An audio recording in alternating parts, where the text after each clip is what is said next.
ओम शांति। आदि रत्न इस पुस्तक में आज हम पढ़ेंगे दादी ब्रिजेंद्रा जी के बारे में। ब्रह्मा कुमारी ब्रिजेंद्रा जी ने शिव बाबा की प्रवेशता से पहले के कुछ वर्ष दादा की बहू के रूप में बिताए। उस अवधि के दौरान हुए अनुभव को इस प्रकार व्यक्त किया गया है। चलिए आज हम इसे पढ़ते हैं। आप बाबा की लौकिक पुत्रवधू थी। आपका लौकिक नाम राधिका था।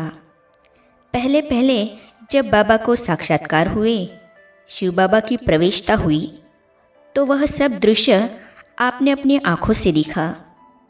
आप बड़ी रमणीकता से आँखों देखे वे सब दृश्य सुनाती थी। बाबा के अंग संग रहने का सौभाग्य दादी को ही प्राप्त था।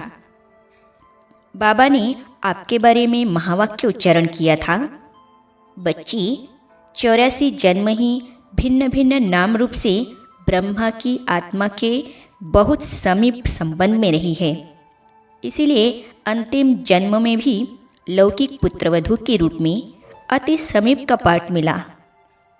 बाबा के साथ साथ कोलकाता, हैदराबाद अर्थात सिंध, कराची, आबू की यात्रा करते करते अंत में आपको बाबा ने महाराष्ट्र जोन की संचालिका के रूप में मुंबई सायन सेवा केंद्र पर रखा।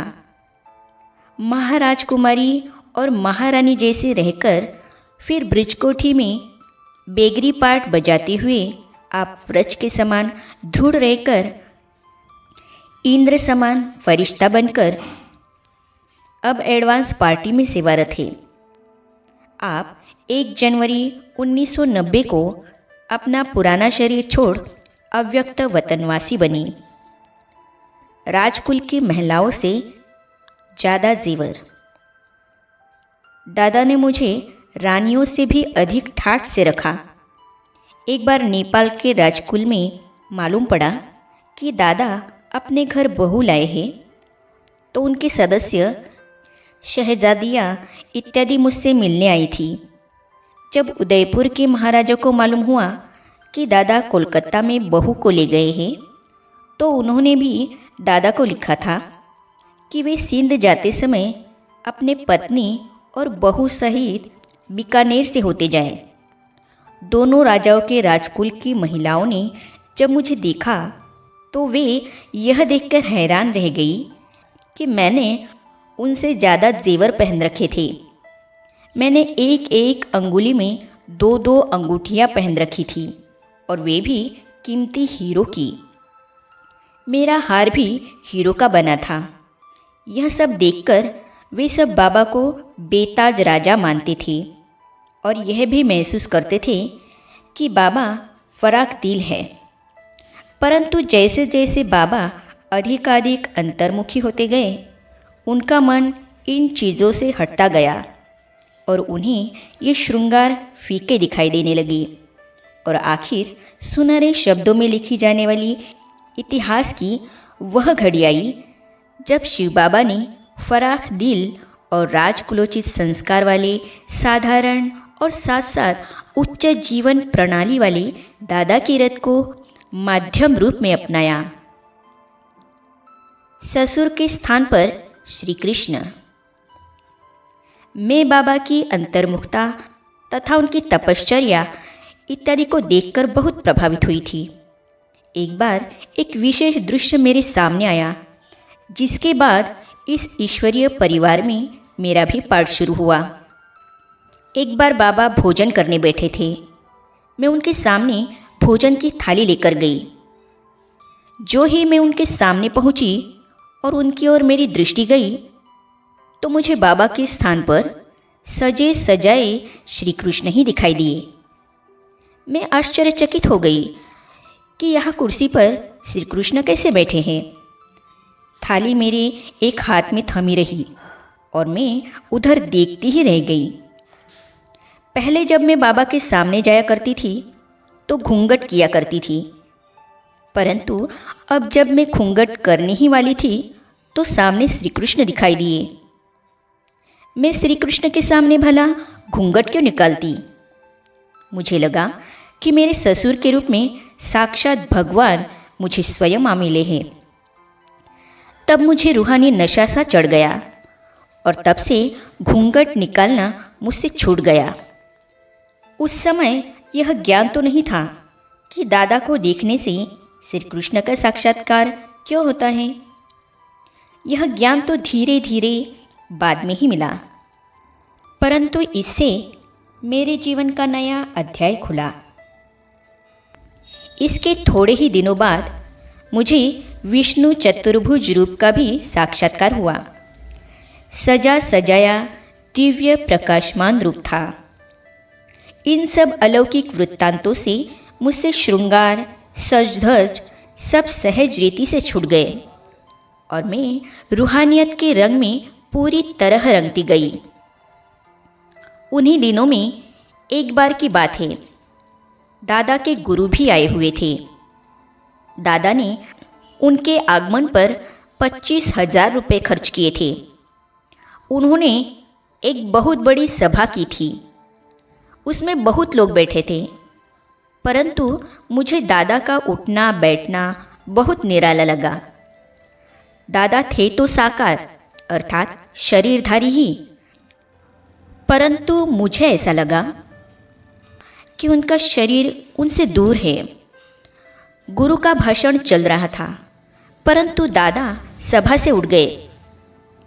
इससे पहले कभी भी दादा सभा से उठकर नहीं गए थे। मेरा ध्यान दादा की ओर गया। मैंने जसोदा जी, जो कि दादा की धर्मपत्नी थी, को दादा के पास भेजा। जसोदा जी के जाने के बाद मुझे ख्याल आया कि मैं भी जाऊँ। मैं दादा के कमरे में गई। मैं दादा के पास बैठ गई और जसोदा जी गुरु के सभा में लौट आई। आदि दृष्टा। मैंने देखा कि दादा अर्थात बाबा के नेत्रों में इतनी लाली थी कि ऐसा लगता था जैसे कि उनमें कोई लाल बत्ती जग रही हो। उनका चेहरा भी एकदम लाल था और कमरा भी प्रकाशमान हो गया था। मैं भी शरीर भान से अलग मानो अशरीरी हो गई। इतने में एक आवाज़ ऊपर से आती मालूम हुई, जैसे कि दादा के मुख से कोई दूसरा बोल रहा हो। वह आवाज़ पहले धीमी थी, फिर धीरे धीरे ज़्यादा हो गई। आवाज़ यह थी, निजानंद स्वरूपम शिवोहम शिवोहम ज्ञान स्वरूपम शिवोहम शिवोहम प्रकाश स्वरूपम शिवोहम शिवोहम। फिर दादा के नयन बंद हो गए। मुझे आज तक न वह अद्भुत दृश्य भूलता है, न वह आवाज़ ही भुलाई जा सकती है। वह वातावरण भी अविस्मरणीय है और उस समय की वह अशरीरी अवस्था भी मुझे अच्छी तरह याद है। एक लहर थी, कोई माइट थी। दादा के नयन खुले तो वे ऊपर नीचे कमरे में चारों ओर आश्चर्य से देखने लगे। उन्होंने जो कुछ देखा था उसकी स्मृति में वे लवलीन थे। मैंने पूछा, बाबा आप क्या देख रहे हैं? बाबा बोले, कौन था? एक लाइट थी, कोई माइट अर्थात शक्ति थी, कोई नई दुनिया थी। उसके बहुत ही दूर ऊपर सितारों की तरह कोई थे, और जब वह स्टार नीचे आते थे तो कोई राजकुमार बन जाता था तो कोई राजकुमारी बन जाती थी। एक लाइट और माइट ने कहा, यह ऐसी दुनिया तुम्हें बनानी है, परंतु उसने कुछ बताया नहीं कि कैसे बनानी है। मैं यह दुनिया कैसे बनाऊंगा? वह कौन था? कोई माइट थी। वास्तव में यह दृश्य था दादा लेखराज के तन में निराकार शिव परमात्मा की प्रथम पधरामणी का, जिसे दादी ब्रिजेंद्रा ने अपनी आँखों से देखा। जैसे ब्रह्मा आदि देव है, वैसे ही दादी ब्रिजेंद्रा का भी आदि दृष्टा होने का कल्प कल्प का पाठ निश्चित हो गया। आगे हम पढ़ेंगे सब सुविधाएं घर में मौजूद थी। इस विषय पर दादी निर्मल शांता जी दादी ब्रिजेंद्रा के बारे में सुनाती है, तो इसे हम पढ़ेंगे अगली कड़ी में। तो ये जानने और पढ़ने के लिए इस चैनल को सब्सक्राइब करने के साथ ही साइड में जो बेल आइकॉन है उसे भी क्लिक कीजिए, ताकि आने वाली सभी वीडियो और अब तक की सारी वीडियो आप तक पहुंचती रहेगी। ओम शांति।